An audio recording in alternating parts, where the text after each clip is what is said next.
we should start with just a brief background of the history of the Israeli and Palestine conflict and what led to today. Obviously, when you try to give a background story of a conflict, the question is always, where do you begin?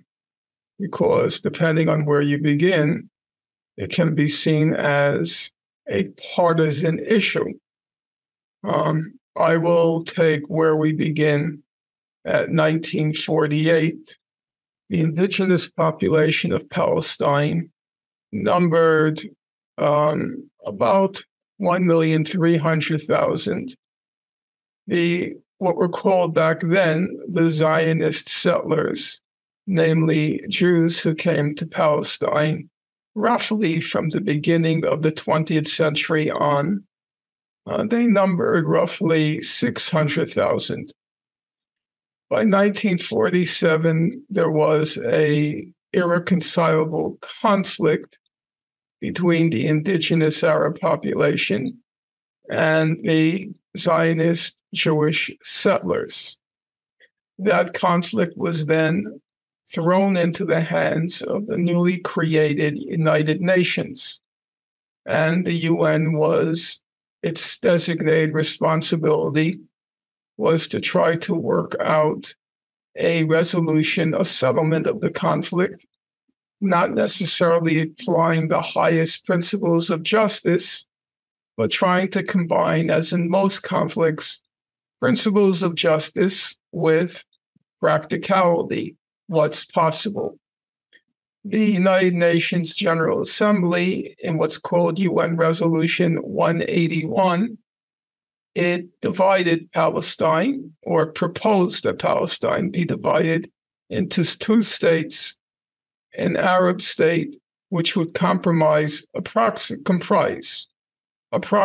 44% of Palestine, and a Jewish state, which would comprise approximately 56% of Palestine. On the Arab side, did not accept that recommendation for two main reasons. One, they were the indigenous population, and number two, and therefore their rights should have priority, or their desires and aspirations should have priority. And number two, because the division did not remotely correlate with the demographic balance in Palestine.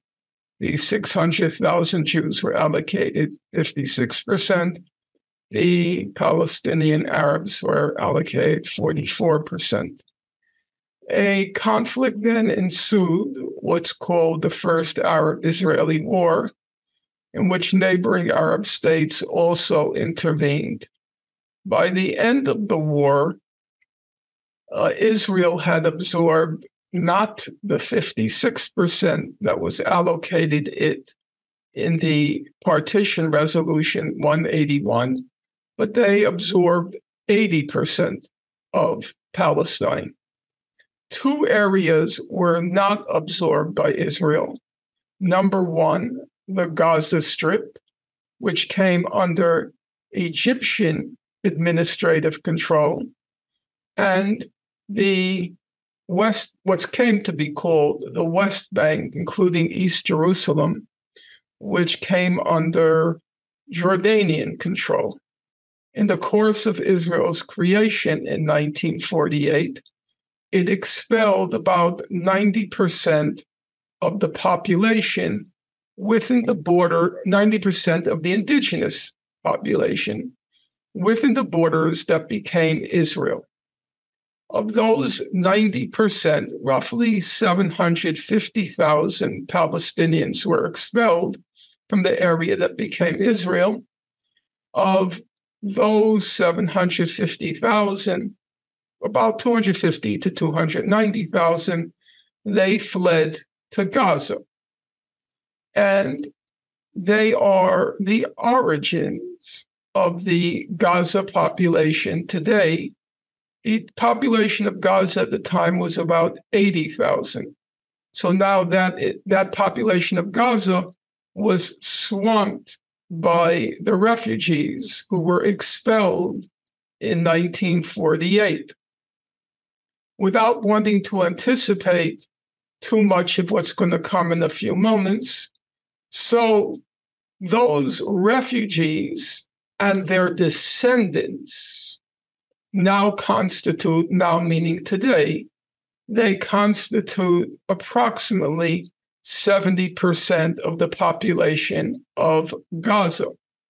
So when we hear today about the population of Gaza, roughly now 2.2 million people, of those 2.2 million people, approximately 70% constitute refugees and their descendants.